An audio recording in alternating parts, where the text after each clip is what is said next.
뉴스타라잡기에선 이전에도 보이스피싱, 전화금융 사기 관련 내용을 몇 차례 자세히 다뤘었는데요. 보이스피싱범들 이제는 자취를 감출 때도 된 것 같은데 참 끈질깁니다. 수법은 날로 교묘해지고 보이스피싱범들의 국적도 다양해지고 있습니다. 누가 그런 사기에 당할까 싶겠지만 막상 당사자가 되면 이성적인 사고는 힘들어집니다. 과거에는 무작위로 전화를 걸어 사기를 치려 했다면 지금은 개인정보를 도용한 맞춤형 보이스피싱이 수법으로 자리 잡았습니다. 특히 노인들이 보이스피싱범의 주요 타깃이 되고 있는데요. 사건 현장으로 따라가 보겠습니다. 지난달 28일 KTX 울산역 앞입니다. 대낮에 추격전이 벌어집니다. 가방을 들고 사력을 다해 도망치는 남성. 추격전은 역 주차장에서 막을 내립니다. 접근을 하니까 피의자가 이제 눈치를 채고 전력 질주로 도주를 한 겁니다. 그래서 저희도 그 뒤를 계속 출격을 했고요. 그래서 약 100m가량 출격한 끝에 이제 근거를 하게 된 것입니다. 60대 이모 씨가 이상한 전화를 받은 건 그날 아침이었습니다.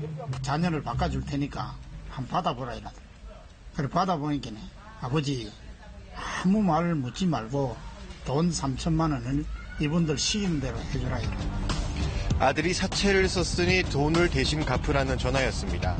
수화기 너머로 울먹이는 목소리는 아들의 음성과 똑같이 들렸습니다. 내 새끼가 그래 될까 싶어서 어쩔 당황했지. 근데 이분들이 뭐라 하느냐 하면 막 쿠타 소리가 나면서 망치를 가고 때리고 이러더라. 겁이 난 이 씨는 은행으로 달려가 3천만 원을 인출했습니다. 하지만 계속 전화를 끊지 못하게 하는 점이 뭔가 수상했습니다.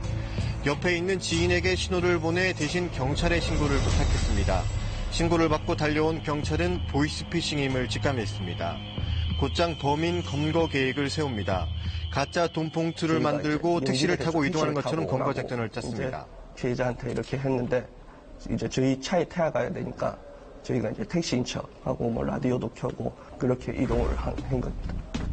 3시간가량 전화를 끊지 못하게 했습니다. 그 사이 돈을 갖고 오라는 장소를 부산진역에서 울산 KTX역 앞으로 바꾸는 등 보이스피싱범도 치밀하게 움직였습니다. 최종 약속 장소인 울산역 앞에 도착하자 한 남성이 어디선가 나타나 돈 봉투를 챙겼습니다. 그 순간 경찰이 현장을 덮쳤고 추격전 끝에 남성을 붙잡았습니다.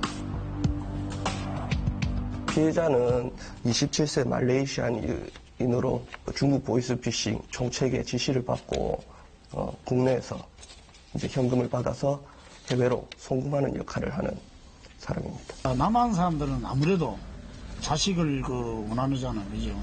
내가 직접 이번에 이런 경험을 해보니까 남한 사람들은 같이 넘어가겠더라.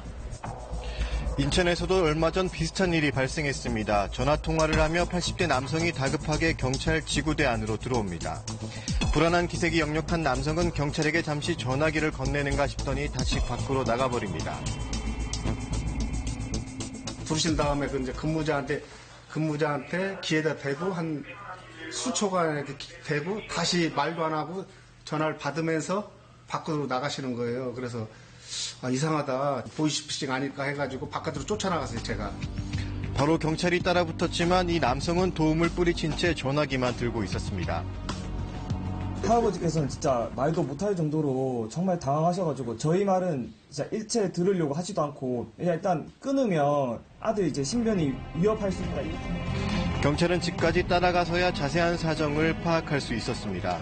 사채 보증서였는데 돈 안 갚는다고 잡혀왔다고 그래. 그런데 목소리가 우리 아들 목소리야. 돈 붙여주면 우리가 돈 받을 거고 아니면 아예 갖다 팔으면 되지. 알아서.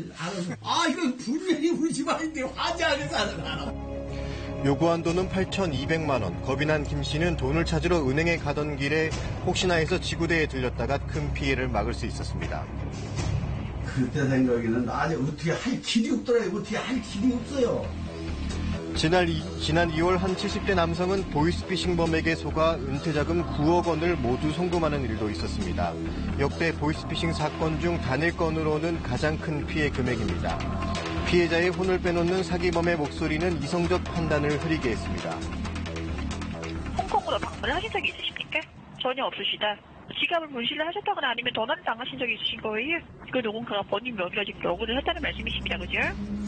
날로 교묘해지고 수법이 진화하고 있는 보이스피싱. 최근에는 전화 받는 사람의 개인정보를 불법 수집한 뒤 맞춤형 보이스피싱을 하는 게 전형적인 수법으로 자리 잡았습니다.